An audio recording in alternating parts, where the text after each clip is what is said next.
soalnya gini mas, disimpan di mana lagi mas, kan nggak ada tempat. Jadi saya taruh di rumah itu hanya terus gimana. Kan biasanya kan alah cuma gerabai, cuma pecahan Barno kok panjenengan kumpulaken. buatan lagi. Kayak di hati nih rasanya itu kayak gak tega gitu loh mas. Meskipun secowol kecil gini kok saya ambil, gitu saya ambil, saya cuci, saya bawa pulang ke rumah. Gak tega, bro segini ya.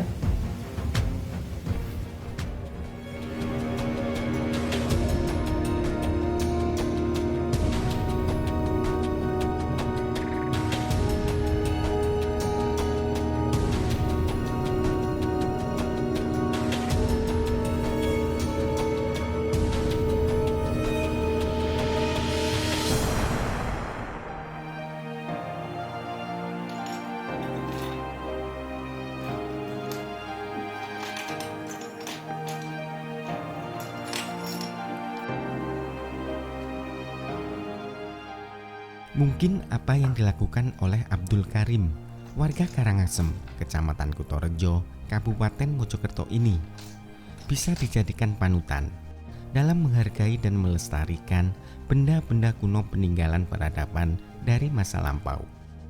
Pria 43 tahun ini mengumpulkan satu persatu benda-benda purbakala yang ditemukannya. Meski tak utuh, fragmen berbagai perkakas rumah tangga kuno itu ia simpan di dalam kamar pribadinya. Saking banyaknya fragmen tembikar berbahan tanah liat yang dikumpulkan, Abdul Karim tak mampu mengingat atau menghitung ulang jumlahnya secara pasti. Karena setiap hari koleksinya akan pecahan benda-benda kuno ini terus bertambah. Di antara fragmen tembikar yang dikumpulkan berupa pecahan gentong, kendi, serta perkakas rumah tangga lainnya. Tak sedikit dari sisa-sisa gerabah tersebut masih terdapat motif ukiran di permukaannya. Selain fragmen gerabah, pecahan keramik yang diduga berasal dari Cina juga banyak ia kumpulkan.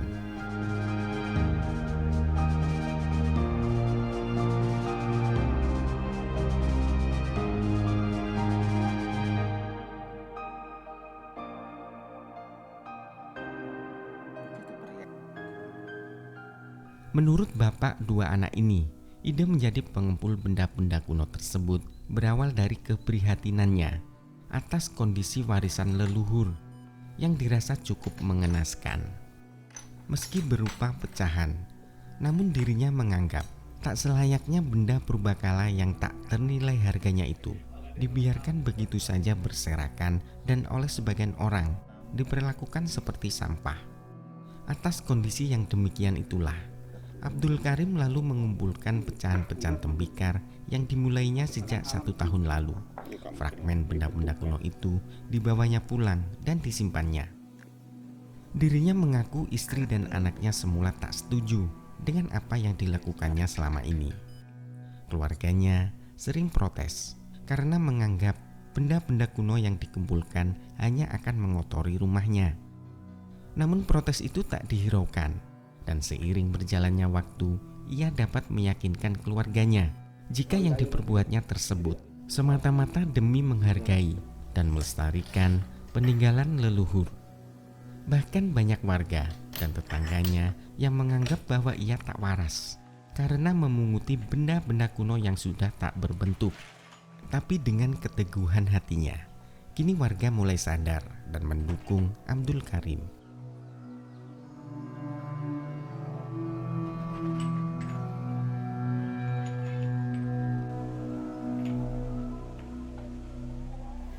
Ya mungkin itu perabotan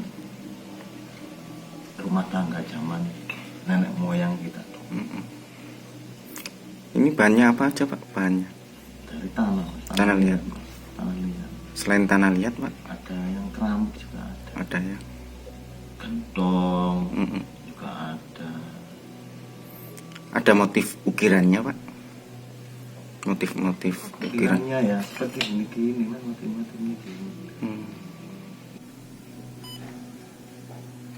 Tujuannya ya saya kumpulkan di rumah, barangkali suatu saat bila bila Yang Maha Kuasa membuka sejarah dulu apa di tempat leluhur desa ini, itu Mas, ini makanya saya kumpulkan supaya siapa tahu besok-besok jadi bukti itu loh. Bukti kalau dulunya ada ada permukiman, peradaban pemukiman. Ini dikumpulkan sudah berapa lama Pak? Sampai sekarang ya kira-kira setahun lebih. Satu tahun bulan lah. 1 tahunan ya. Diangkut.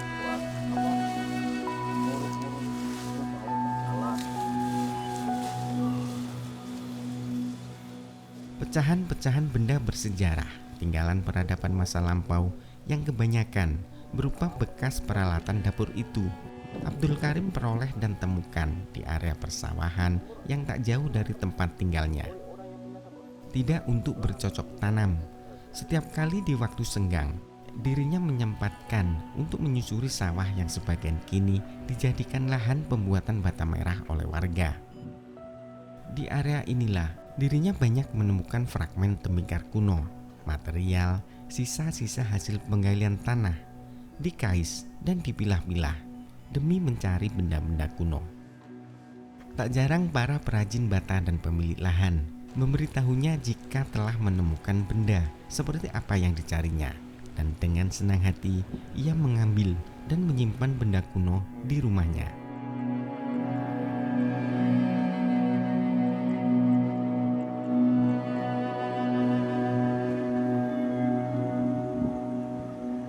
Abdul Karim menyebut beberapa tahun lalu di area persawahan di Desa Karangasem, Kecamatan Kutorejo, Kabupaten Mojokerto, banyak ditemukan berbagai jenis benda-benda purbakala dalam kondisi utuh. Namun saat ini keberadaannya tak diketahui akibat kurangnya kesadaran akan pelestarian benda cagar budaya. Sebagian temuan benda kuno yang masih utuh dijual warga ke kolektor barang antik.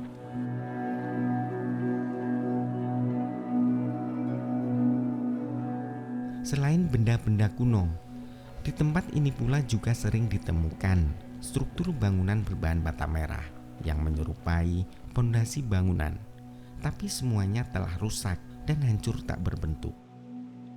Warga ada yang membawa pulang bata-bata merah kuno untuk dijadikan lantai dan pondasi rumahnya. Bahkan yang lebih miris lagi, bata-bata merah yang ditemukan jadi material uruk akses jalan desa. Dengan banyaknya temuan benda-benda purbakala di area persawahan tersebut, Abdul Karim memperkirakan jika tempat ini dulunya adalah pemukiman kuno di zaman Majapahit.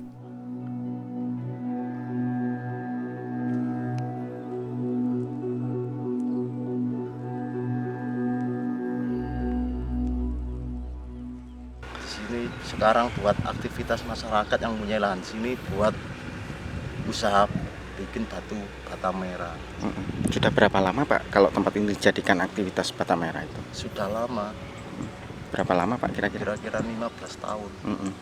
Menurut yang mempunyai lahan di sini ada.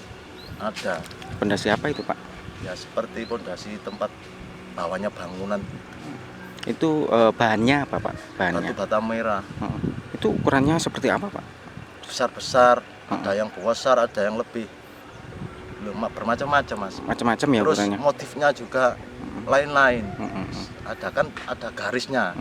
Ada yang 3 jari, ada yang 2 jari, ada yang bentuknya seperti angka C gitu. Juga ada yang saya ketahui. Terus saat ini pondasi-pondasi itu di mana Pak? Hilang maksudnya? Hilang karena digali itu tanyanya diambil bikin batu bata dan temuan seperti bata-bata itu kan diambili orang diambil akhirnya dikumpulkan, akhirnya dibuat bawa keluar, dibuat uruk-uruk jalan yang lubang-lubang.